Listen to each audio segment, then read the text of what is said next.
A few years ago, I posted a video online talking about why I became an activist, and specifically how the climate crisis is not your fault. Famine, war, these kinds of things are not the fault of individual everyday people. And the most important things we could do is to employ collective action, become activists, and work towards changing the system as a whole. But I also mentioned that there are some things that I personally do, despite the fact that system change is going to come from collective action. And perhaps one of the most important of those was going vegan. At the time of filming, I'm 32, and I went vegetarian in my early 20s and went vegan probably in my mid to late 20s, and have stuck that way ever since. For years and years, there's been lots of jokes online and elsewhere about how vegans so outwardly talk about their veganism and try and impose it on others. And I'm certainly not doing that here, and I certainly don't do that in my day-to-day life, but I think it's important to educate people why I would make a decision so significant as to what I eat every single day, and why I cut out certain things from my diet. The things that drew me to a plant-based lifestyle might not be exactly what you think. It wasn't anything to do with animal cruelty at first, although of course that is really significant and rife throughout the animal agriculture industry. It is absolutely abhorrent the way animals are treated, but I see that as a bonus that I'm not contributing to that through my veganism. It wasn't the main reason that I went vegan. I also didn't go vegan necessarily for my health, though I do think it is a very healthy thing to do. A lot of people have asked, do you feel better in a vegetarian diet or vegan diet? And yes, I probably do, but I didn't pay a lot of attention to that because that wasn't the reason I went vegan either. The number one reason I went vegan is clearly outlined in this article here by Violet Coco and Brad Homewood. It's also clearly outlined in the book Regenesis by George Monbiot. And for a really quick, easy resource, check out this YouTube short from Simon Clark, another perfect example of why I went vegan. The opening of the article The Elephant in the Room by Violet Coco and Brad Homewood starts with this. We're living in the era of climate breakdown. We have passed 7 of our 9 planetary boundaries, and what we manage to salvage now depends on us. There's no livable future on this planet without confronting this crisis head-on. Emissions continue to rise and the world's forests are vanishing before our eyes. With them, we lose one of our most critical carbon sinks. The point that gives this article its name, the elephant in the room, is that the number one cause of deforestation in Australia, internationally, and particularly in the treasured and critical ecosystem, the Amazon.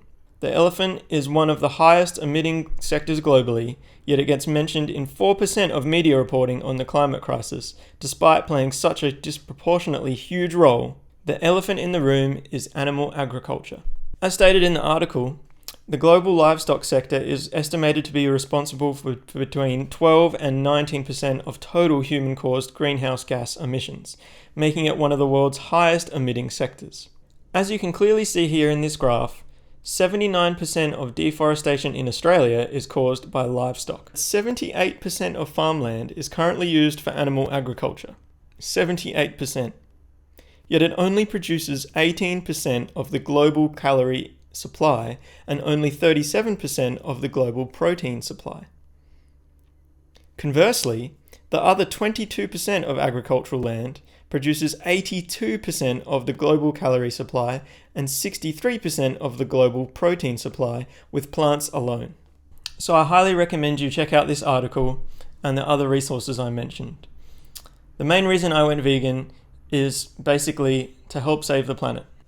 Animal agriculture is up there with the fossil fuel sector as one of the most significant contributors to climate change. There are extreme emissions, deforestation, and biodiversity loss, all as a result of animal agriculture. Now, I understand it's not possible for everyone to go vegan, or even vegetarian. Depending on how it affects your personal health, or perhaps you live in a global south country where it's the only possible way to get enough protein, you will still need to eat meat. But the more you reduce your meat consumption, the better your impact you're having on not contributing to this terrible deforestation and supporting the animal agriculture industry. Animal agriculture is bad for the climate, it's bad for biodiversity, it's even bad for our soil health. By refusing to eat meat, by refusing to eat dairy, you are not contributing to the animal agriculture industry, and you're helping to look after the planet. I would argue that it's easier to try to justify the status quo, to justify the norm, than it is to come to terms with significant change, to accept the need for that change and to attempt to instigate it. It wasn't a quick, easy process for me to go vegan or even vegetarian. It took a long time. But the more I read, the more I research, and the more I learn from articles and books and videos such as the ones I've mentioned, the more my vegan identity is reinforced. Life isn't always about what's easy, and it's that very life in all its forms, our own included, that's at stake here. This is why I'm vegan. Veganism has become part of my identity, and hopefully not in a way that I'm saying that I'm better than you, but more as a means to hold myself accountable, to hold on to that identity, and to continue to be vegan. I think a really important point that I touched on at the beginning of this, that is made in the article The Elephant in the Room, is that there is a long-running debate in the movement about the efficacy of individual action versus mass action when it comes to system change, climate change, etc. But surely at this stage of the crisis, we need to be pulling on every lever available to us, and this individual lever is within the reach of most people. Animal agriculture is the single biggest cause of deforestation and a major driver of the extinction crisis. Along with the fossil fuel companies that we need to hold accountable, the animal agriculture industry is the next big thing. Without a wide range of animals, plants, and microorganisms, we cannot have the healthy ecosystems that we rely on to provide us with the air we breathe and the food we eat. The animal agriculture industry is literally destroying each of these things in front of our eyes. Between the meat companies themselves, the fertilizer companies that own the rights to all the different kinds of fertilizers, we need to instigate system change in the same ways that we need to do so against the fossil fuel industry. Collective action is really important, and we need to get together and become activists and unionize and do all those important things. But simply by going vegan, you are boycotting the animal agriculture industry. The climate crisis is not your fault. War and famine are not your fault. The way that the animal agriculture industry operates is not your fault. If you work for a fossil fuel company and you leave your job, someone else is likely to take that job. You might not be making a big difference whether or not you're working in that position or not. But by going vegan, you're actually instigating a boycott. You're boycotting an industry that you do not agree with. That's why I'm vegan. It's a boycott against the animal agriculture industry, and it's a way of instigating positive change, not only for myself, but for all people and the world at large. So despite all the jokes online about how vegans are so outwardly vegan, and despite the fact that in my personal life I don't push it on anyone else, I think that the people that maybe do try and encourage others to be vegan, they have every right to do so.